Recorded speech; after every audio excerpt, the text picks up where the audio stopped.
स्वागत है आप सभी का सोशियोलॉजी टिप्स बाय शिखा में। आशा करती हूँ आपकी पढ़ाई बहुत ही अच्छी चल रही है और भगवान से आपके लिए दुआ मांगती हूँ कि आप जो भी एग्ज़ाम अटेम्प्ट करना चाह रहे हैं उसमें आप जल्द से जल्द सफल हों।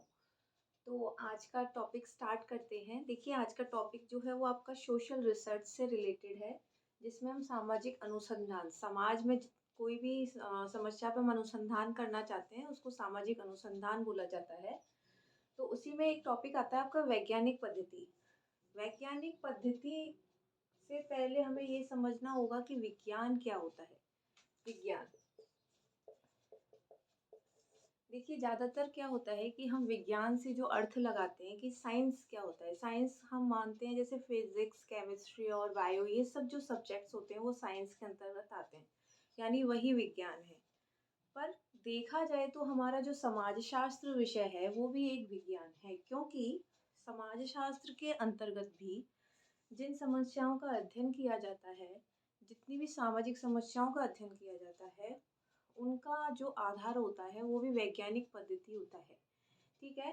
अब जैसे विज्ञान में तो हम किसी साइंस से रिलेटेड अगर हम कुछ कार्य करना चाहते हैं तो उसमें हम जो परीक्षण वगैरह से उन चीज़ों का पता लगा सकते हैं, या किसी चीज़ में कितना वज़न है नाप-तोल के हिसाब से लगा सकते हैं। पर अब हम अगर समाजशास्त्र से रिलेटेड जैसे सामाजिक संबंधों का और उन रीति-रिवाजों का और इन सब चीज़ों का अगर हम अध्ययन करना चाहें, तो क्या हम उनका नाप-तोल कर सकते हैं? क्या उनको वज़न में बता सकते हैं, या उनको दूरी में बता सकते हैं, या उनका परीक्षण कर सकते हैं? पर कुछ विधियाँ ऐसी हैं, जो विज्ञान के अंतर्गत आती हैं, वैज्ञानिक पद्धति के अंतर्गत, जिसके कारण कहा जा सकता है कि समाज से रिलेटेड जितनी भी प्रॉब्लम्स हैं, उनका अध्ययन भी विज्ञान की रीतियों से किया जाता है। इसलिए अगर कोई आपसे पूछे कि समाजशास्त्र कला है या विज्ञान, तो आप कह सकते हैं कि वह एक विज्ञान है। ठीक है? क्योंकि इसके अंतर्गत भी समाज की कुछ जो परेशानियाँ होती हैं, कुछ समस्याएँ होती हैं और जिनका हम अनुसंधान करना चाहते हैं, तो उनका भी हम वैज्ञानिक रीति से ही परीक्षण और उनका जो है अध्ययन करते हैं। कैसे? मान लीजिए हम किसी क्षेत्र विशेष में गरीबी का या बेरोजगारी का या बाल अपराध के ऊपर अनुसंधान करना चाहते हैं, तो हम सबसे पहले वैज्ञानिक विधियों के द्वारा वहाँ पर तथ्यों को संकलन करेंगे। वैज्ञानिक विधि होती है हमारी समाजशास्त्र के अंतर्गत या तो अवलोकन के द्वारा, या देखकर, या उनसे साक्षात्कार करके, या उनसे प्रश्नावली भरवा के, कैसे भी कुछ ऐसी विधियाँ होती हैं जिनके द्वारा हम फैक्ट्स को इकट्ठा करते हैं, यानी तथ्यों का संकलन करते हैं। तथ्यों का संकलन करने के बाद में जब उनका हम वर्गीकरण और विश्लेषण करते हैं, तो उसके बाद हमको पता चलता है कि हाँ, ये क्षेत्र विशेष की समस्या है, और बाद में जाकर उसको सामान्यीकृत कर दिया जाता है, यानी लागू कर दिया जाता है। तो चूँकि समाजशास्त्र में इन विधियों का पालन किया जाता है, इन विधियों से ही हम अनुसंधान करते हैं, इसलिए इसमें वैज्ञानिक पद्धति का उपयोग होता है। अब ये बात तो रही विज्ञान क्या है, वैज्ञानिक पद्धति क्या है। तो वैज्ञानिक पद्धति वह होती है जिसमें कोई भी अनुसंधानकर्ता निष्पक्ष होकर, ठीक है ना, जिसमें कोई पक्षपात ना करे, निष्पक्ष होकर, तटस्थ होकर तथ्यों के आधार पर जो है वो सत्यता की जांच करे और सही कारण का पता लगाए। ठीक है? उसको बोलते हैं वैज्ञानिक पद्धति। अब वैज्ञानिक पद्धति की कुछ परिभाषाएं हैं समाजशास्त्र में जो इम्पोर्टेंट है, देख लेते हैं। सबसे पहले है लुंडवर्ग। तो लुंडवर्ग ने कहा है तथ्यों के व्यवस्थित अवलोकन। ठीक है? अवलोकन में आपको आगे एक वीडियो बनाऊंगी। अवलोकन होता है ऑब्जर्वेशन, जिसमें हम किसी भी समस्या को किसी जगह पे जैसे जाएं तो हम उस चीज़ को देखते हैं और सुनते हैं। तो अवलोकन में होता है हम चीज़ों को प्रत्यक्ष देखें और सुनें। तो तथ्यों के व्यवस्थित अवलोकन, फिर उनका वर्गीकरण तथा व्याख्या से निर्मित है क्या? वैज्ञानिक पद्धति। यानी लुंडवर्ग के अनुसार जो वैज्ञानिक पद्धति है उसमें तथ्यों का व्यवस्थित अवलोकन किया जाता है पहले, फिर उनका वर्गीकरण किया जाता है और उसके बाद उनकी व्याख्या की जाती है। ये हुई ये परिभाषा। दूसरी है गिलिन व गिलिन। तो गिलिन व गिलिन ने कहा है, जिस क्षेत्र का हम अनुसंधान करना चाहते हैं, ठीक है, जिस भी क्षेत्र विशेष में हम उस समस्या के ऊपर अनुसंधान करना चाहते हैं, रिसर्च वर्क करना चाहते हैं, उसकी एक निश्चित प्रकार की पद्धति ही वैज्ञानिक पद्धति है। उसकी एक निश्चित प्रकार की पद्धति, यानी हम एक तरीके से स्टेप बाय स्टेप उस समस्या का हम क्या करना चाहते हैं, अनुसंधान करना चाहते हैं। तो निश्चित प्रकार की पद्धति ही क्या है, वैज्ञानिक पद्धति। अब ये कुछ इम्पोर्टेंट डेफिनेशंस हैं। इसके अलावा आप और भी कोई डेफिनेशन हो आपके पास, जैसे 20 अंश की आती है और भी है, तो वो आप याद कर सकते हैं। अब वैज्ञानिक पद्धति किसे कहते हैं, परिभाषा। तो अब उसकी आती है विशेषताएं क्या क्या होती हैं। देखिए, वैज्ञानिक पद्धति की विशेषताएं बहुत सारी हैं।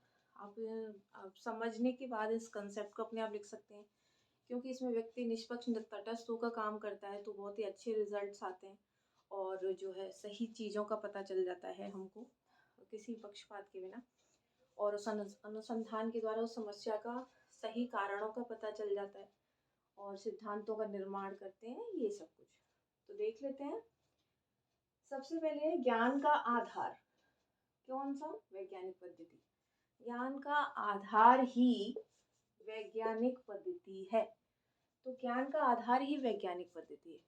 तो ज्ञान का आधार कैसे, देखिए, वैज्ञानिक पद्धति के अंतर्गत हम अवलोकन के द्वारा, साक्षात्कार के द्वारा, निरीक्षण के द्वारा, प्रश्नावली और अनुसूचियों के द्वारा जो हम ज्ञान इकट्ठा करते हैं, उन सब का जो आधार है वो क्या है, वैज्ञानिक पद्धति।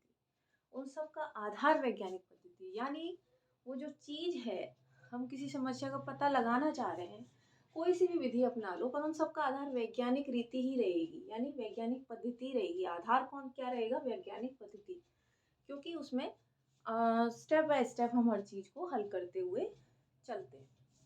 तो ज्ञान का आधार ही क्या है, वैज्ञानिक पद्धति। दूसरा है अवलोकन द्वारा तथ्यों का एकत्रीकरण। वही अवलोकन, अवलोकन होता है ऑब्जर्वेशन, उसके द्वारा तथ्यों का, फैक्ट्स का एकत्रीकरण यानी कलेक्शन करते हैं। यानी हम जैसे किसी क्षेत्र में जाएं और वहाँ समस्या को हम आँखों से देखें, यानी जैसे वहाँ पर क्या गरीबी है, क्या शिक्षा है, महिलाओं की क्या स्थिति है, तो इसको हम आँखों से देखें, ऑब्जर्व करें उस चीज़ को, तो उसको बोलते हैं अवलोकन। अब अवलोकन करके फिर हम उन वहाँ से फैक्ट्स को इकट्ठा करें, तो फैक्ट्स को कैसे इकट्ठा करेंगे, हम वहाँ की महिलाओं से पूछेंगे कि उनकी क्या क्या समस्याएं हैं, क्या नहीं है, तो वहाँ से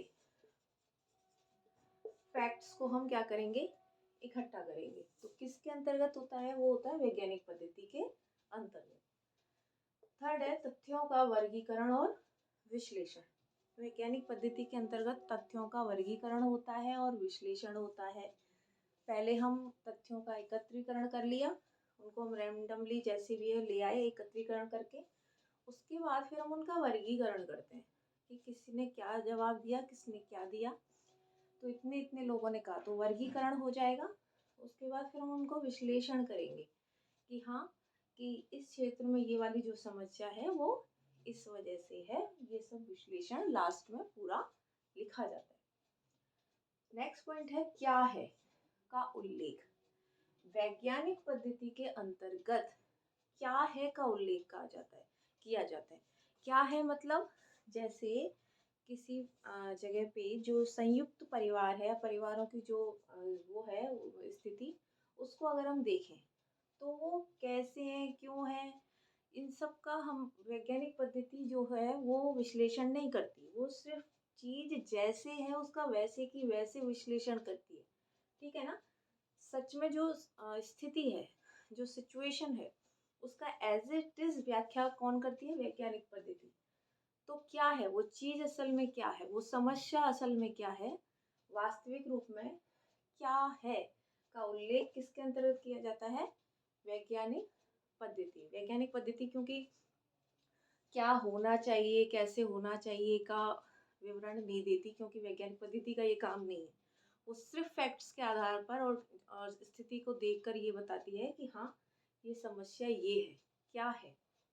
नेक्स्ट पॉइंट है कार्य कारण की विवेचना।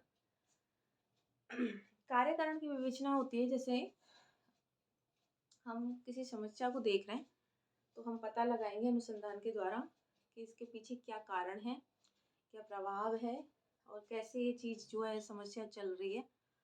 तो जब हम चीज़ों के पीछे होने वाली समस्याओं का पता लगाना चाहते हैं और फिर उनसे क्या प्रभाव पड़ेगा, ठीक है ना? क्या कारण है और क्या प्रभाव पड़ेगा उस चीज़ का, तो उसका जो अध्ययन है, उसकी जो विवेचना है, वो वैज्ञानिक पद्धति के अंतर्गत की जाती है। नेक्स्ट है सिद्धांतों की स्थापना। अब हम कार्य कारण की विवेचना कर दी, हमको पता चल गया कि हाँ इसका ये प्रभाव है, ये कारण रहे हैं। तो उसके बाद सिद्धांतों की स्थापना कर देते हैं हम, यानी लास्ट में विश्लेषण के बाद हमको पक्का पता चल जाता है कि हाँ ये समस्या जो है वो इस वजह से है। अब वो एक सिद्धांत बन गया कि हाँ ये जो समस्या है वो इन्हीं कारणों से होती है, तो एक सिद्धांत बन गया है। अब जो सिद्धांत हो जाता है तो उसको सब लोग क्या है, मानने लगते हैं, ठीक है ना? एक रिसर्च वगैरह आप करोगे तो फिर आपका बुक पब्लिश होती है, सब कुछ होता है, तो उसमें क्या होता है, सिद्धांत मान लिए जाते हैं कि सिद्धांतों की स्थापना हो गई कि हाँ इन जगहों पर ऐसा होता है, इसलिए इस समस्या की वजह ये है, तो एक सिद्धांत बन गया। तो सिद्धांतों की स्थापना किसमें की जाती है? वैज्ञानिक पद्धति में। अब नेक्स्ट पॉइंट है कि वैज्ञानिक पद्धति के अंतर्गत सिद्धांतों की पुनर्परीक्षा। पुनर्परीक्षा होती है, इसको क्लियर करके लिखें तो पुनः परीक्षा, ठीक है ना? पुनः मतलब दोबारा, परीक्षा यानी एग्जामिन कर सकते हैं, पुनः परीक्षा यानी उसका दोबारा से अगर कोई चाहे, जैसे हमने एक सिद्धांत बना दिया, अब इस सिद्धांत पर अगर कोई न्यू पर्सन, न्यू रिसर्चर, नया अनुसंधान करता अगर इस सिद्धांत के ऊपर फिर से किन्हीं विधियों के द्वारा अगर ये पता लगाना चाहे कि ये सिद्धांत जो है वो सही है या गलत, तो उसकी पुनः परीक्षा की जाती है। किसके द्वारा की जा सकती है? वैज्ञानिक पद्धति के द्वारा, ठीक है ना? तो सिद्धांतों की पुनर्परीक्षा वैज्ञानिक पद्धति के द्वारा संभव है, यानी आप चीज़ों को जितनी बार भी आप चेक करोगे उतनी बार अगेन अगेन, तो वैज्ञानिक पद्धति से उसका जो रिजल्ट है वो सेम ही आएगा, थोड़ा बहुत ऊपर नीचे हो सकता है, बिकॉज पहले वाला जो सर्वेक्षण है, पहले वाला जो अनुसंधान है वो बिल्कुल गलत नहीं हो सकता, किन्हीं जगहों पर और उन पर क्षेत्र विशेष के आधार पर अलग हो सकता है। फिर है भविष्यवाणी संभव। अब भविष्यवाणी संभव किसके द्वारा? वैज्ञानिक पद्धति के द्वारा, क्योंकि हम वो वैज्ञानिक पद्धति में तथ्यों के संकलन करते हैं, फिर फैक्ट्स के आधार पर हम उन चीज़ों को जांचते हैं, फिर उनका रिजल्ट निकालते हैं, तो उन चीज़ों के लिए भविष्यवाणी भी तो कर सकते हैं कि हाँ जैसे वर्तमान में जाति व्यवस्था, ठीक है, वर्तमान में हम देख रहे हैं, हमने रिसर्च किया कि वर्तमान में जाति व्यवस्था ऐसी है, समाज में ये स्थिति है, तो इससे हम भविष्य का भी पता लगा सकते हैं कि हाँ कि अगर स्थिति आज ऐसी है तो भविष्य में क्या होगा, स्थिति या तो चेंज हो जाएगी क्योंकि लोग नहीं मान रहे, या हो सकता है कि और भी जाति व्यवस्था जो है अपने दूसरे रूप में आ जाए, ज़्यादा बढ़ जाए। तो इसके जब हम सिद्धांत बन जाता है, सब कुछ हो जाता है, तो उसके बाद हम भविष्यवाणी भी कर सकते हैं, यानी हम चीज़ों का अनुमान लगा सकते हैं कि भविष्य में ये जो स्थिति है वो और कैसी हो सकती है। अब है नेक्स्ट, तर्क की प्रधानता। वैज्ञानिक पद्धति जो कि फैक्ट्स पे काम करती है और उसका जो है परीक्षण होता है, हम डेटा का जो सब कुछ है विश्लेषण वगैरह करते हैं, तो क्या होता है उसमें तर्क की प्रधानता होती है। तर्क यानी होता है किसी भी चीज़ को आप ऐसे ही सत्य असत्य नहीं बता सकते, उसकी प्रामाणिकता जो होती है, उसकी जो सत्यता की जो जांच होती है वो तर्क के आधार पर होती है, और तर्क जो है वो ऐसे ही नहीं दिए जा सकते। तर्क तर्क में जो है बहुत जो बोली जाती है ना, तर्क बहुत महत्वपूर्ण होते हैं, क्योंकि वैज्ञानिक पद्धति आप चीज़ों को ऐसे ही नहीं बोल सकते। जब अपने तर्क देते हैं लोग, अपने विचार देते हैं, तो तर्कों को स्थान दिया जाता है। तो महत्वपूर्ण स्थान देंगे तर्कों पे, तभी तो उनके ऊपर काम किया जाएगा। मान लो किसी समाज में वहाँ के लोगों ने कोई तर्क दिया कि हमारे यहाँ तो जाति व्यवस्था में ये वाला होता है, ये चीज़ चलती है, तो वहाँ जो तर्क है उस तर्क के ऊपर फिर काम किया जाता है। तो तर्कों को हम ऐसे ही इग्नोर नहीं कर सकते, तर्कों की महत्ता होती है और उसी के द्वारा वैज्ञानिक पद्धति के आधार पर काम किया जाता है। और फिर वैज्ञानिक पद्धति से जो फैक्ट जो के आधार पर जो रिजल्ट निकलता है फिर वो भी तर्क के आधार पर ही दिए जाते हैं, ठीक है ना। इसलिए तर्कों की महत्ता होती है। नेक्स्ट है वस्तुनिष्ठता। वस्तुनिष्ठता होती है जिसको इंग्लिश में बोलते हैं ऑब्जेक्टिविटी, ठीक है। ऑब्जेक्टिविटी में क्या होता है, ऑब्जेक्ट बोलते हैं कि कोई चीज, वस्तु, तो जो वस्तु जैसे है उसका वर्णन वैसे की वैसे उसी रूप में अगर आप कर दो तो उसको वस्तुनिष्ठता बोला जाता है, ठीक है। इसमें अनुसंधानकर्ता जो होता है अपने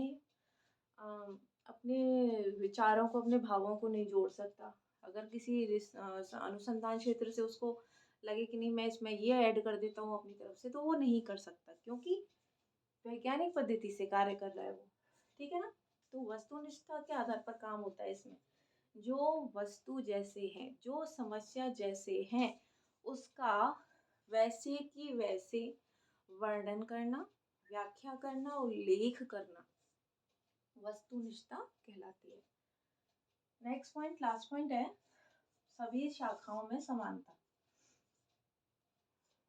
अब वैज्ञानिक पद्धति जो होती है वो सभी शाखाओं में समान होती है।